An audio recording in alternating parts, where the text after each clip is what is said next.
Welcome to Inside Iraq. I'm Jasim Al-Azzawi. On Wednesday, 4 powerful bombs rocked Baghdad. Their awesome power killed hundreds of Iraqis and may have snuffed their dreams of democracy and prosperity forever. Shock and awe live to its billing.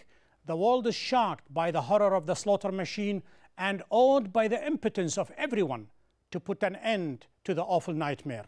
The question on the mind of people all over the world is now, was toppling Saddam worth this horrific price? Here is Huda Abdul Hamid. March 2003, Operation Shock and Awe unleashed a formidable destructive power. It was supposed to be the last war, one that would bring freedom and democracy to Iraq.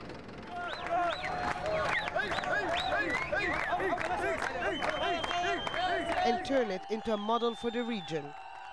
Saddam's statue fell to the ground, and with it, Iraqis were told, years of tyranny, poverty, and unjustified death had vanished. The script was written in haste, and predictions turned out to be naive. Within months, American soldiers became the symbol of an occupation that brought with it the liberty of dying. In broad daylight, images of Iraq's dead beamed around the world, their numbers unknown, a mere statistic at the heart of international political wrangling. Survivors fled their homes and their bleeding cities, escaping the constant smell of death overwhelming their markets, universities, and mosques. In their millions, they voted, but democracy translated into sectarian killings, with neighborhoods turned into battlefields, cities divided among religious borders. Freedom of speech became the right to hate one another. Prosperity took the face of chronic unemployment and utter poverty.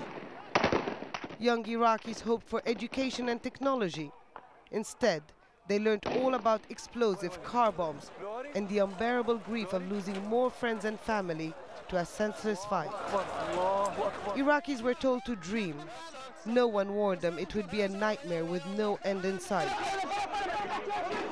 Many longed for the past, the days when Saddam Hussein, the dictator, was in power, a time when, at the least, there was still hope for a better future. Huda Abdul Hamid, Al Jazeera. Today we shall listen to 2 Iraqis and their dreams and ask what went so horribly wrong and whether Iraq has crossed the point of no return. Our first guest is Iraq's elder statesman. In the early 60s, he was Iraq's foreign minister and UN ambassador. Then he spent almost 40 years in the political wilderness before returning to his beloved Iraq with the invading armies, Dr. Adnan al-Pachachi. Our second guest is Sharif Ali ibn al-Hussein. He too, for almost 5 decades, waited in the wings in London, dreaming to be Iraq's next king. Today, he is the patron of the constitutional royal movement of Iraq. Gentlemen, welcome to Inside Iraq. Dr. Adnan, on the eve of this war in 2003, promises were made, predictions were plenty. They all turned out to be wrong. How is it possible that such an awesome enterprise came up with such a massive miscalculation? I want to correct one thing you said. I did not come with the invading armies.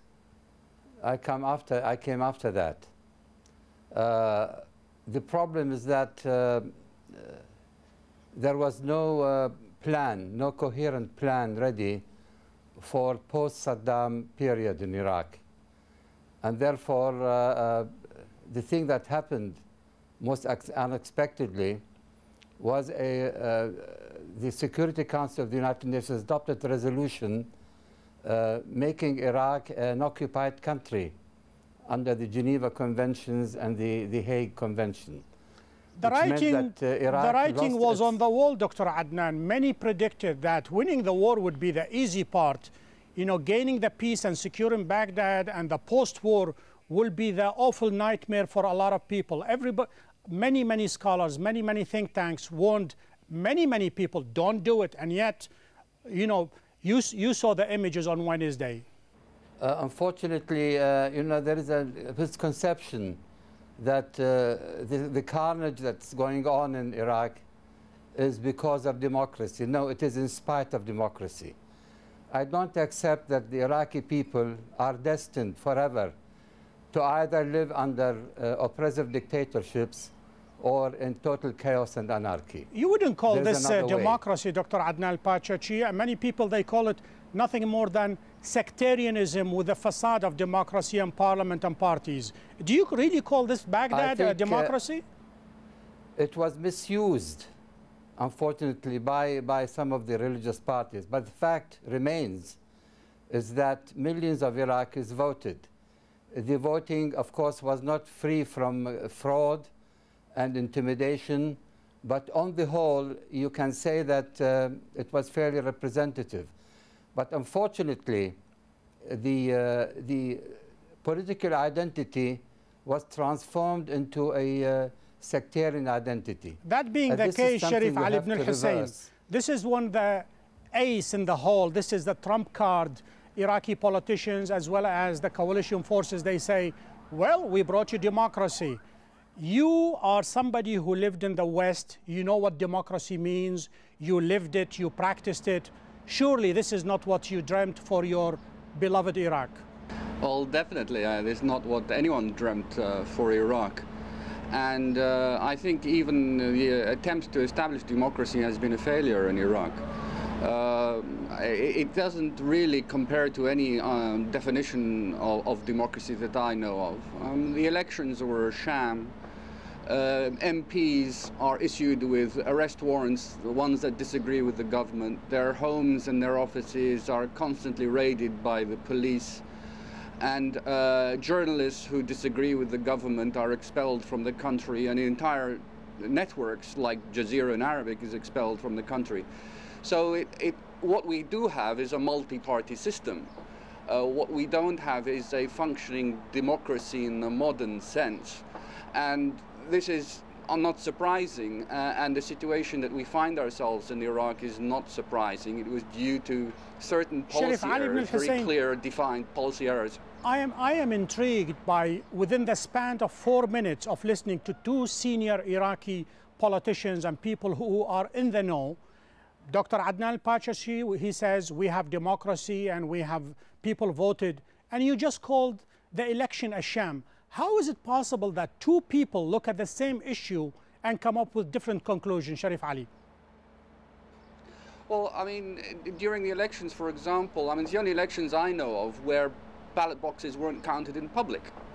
And when challenged, nobody could give an answer. I think the whole political process was so directed, especially from the United States, that the elections had to be a success no matter what. They didn't look at the consequences, and what the result was the disenfranchisement, not only of from political power, and not necessarily, I'm not referring to a place in parliament, from political power, not only of Sunni Arabs, but of Shia moderates as well. So what the result was that the political system and the current government is dominated by Shia Islamic parties, which does not reflect either the wishes of the Iraqi people or the actual politics and power on the street. Dr. Adnan, you are a student of history. Your history over the past almost 8 decades pretty much is the history of Iraq. You know it inside out. You know exactly what is going on. The one fundamental question on the mind of Iraqis, as well as the Arabs and the Americans, is, was it worth it? Was it really worth over 1 million people killed? The statistic yesterday, we are faced 900,000 Iraqi children are orphaned. More than 4 million are refugees in Jordan and Syria. In a world where tyrants are dime a dozen, was it really worth it to subject Iraq to this? Of course it was not worth it. I mean, nobody foresaw such carnage, such heavy losses of life. But the point I must insist on is that it does not mean that the Iraqi people are forever destined to live under oppressive dictatorships or chaos and anarchy. One totally agrees with you, Dr. Adnan. We must give the Iraqi people a chance. Well, one agrees with you 100%, Dr. Adnan. People counter back your argument by leave it to the very people. Leave it to the very people to change their destiny. If you look at the Soviet Union from 1917 until when it dissolved in 1989, did people from outside came and changed it? They changed from within, and nobody thought for a second the Soviet Union would collapse? Well, we are going to change it from within. I mean, look, the question of whether the war should have been started or not, I myself, as you know, was against the war, and I called for the voluntary resignation of Saddam Hussein, as was proposed by Sheikh Zayed of the United Arab Emirates. But now that the war has happened, we have got to look to the future. We can't go on discussing the past. We leave that to the historians. I agree with you 100%. I believe in the future, the Iraqi people will have to take over their own destiny. If not, the last elections, with all its the fraud, the intimidation, the irregularities, and so on and so forth. Sharif Ali, Dr. Adnan says we have to change it from within. You are within now.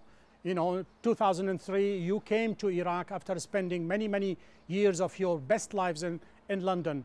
Is change from within possible? I mean, I think one has to be realistic. What is changed is that we do, in fact, now have an agenda for withdrawal by the American troops from Iraq. It hasn't been declared, it's not admitted to by the American administration, but everybody knows that within the next 18 months, the Americans will greatly reduce their troops in Iraq.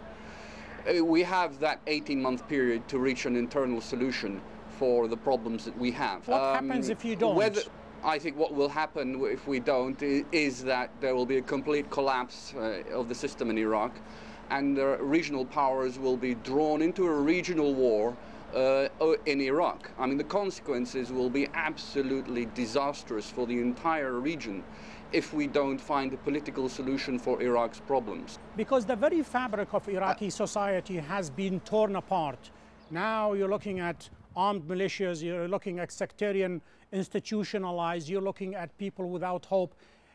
Iraq's best minds are abroad, and yet, you know, there are no good signs that improvement is in the horizon. I think, I think what is needed is for an initiative to bring Iraqi politicians together. I think what we're hoping for now is blindly hoping for a miracle, that these Iraqi politicians will all of a sudden decide to sit down, agree amongst themselves, and bury the hatchet and come up with a solution on their own. I think that we're putting too much hope in that. I think what is needed is an international initiative under the auspices of the United Nations or the Security Council to push that process forward, because otherwise Iraq will become once again the responsibility of the United Nations. Sharif Ali ibn al-Hussein, thank you very much. We'll take a short break now, and when we come back, I'm going to ask Iraq's elder statesman whether he puts a lot of hope in the Sharm el-Sheikh conference next month. Stay with us.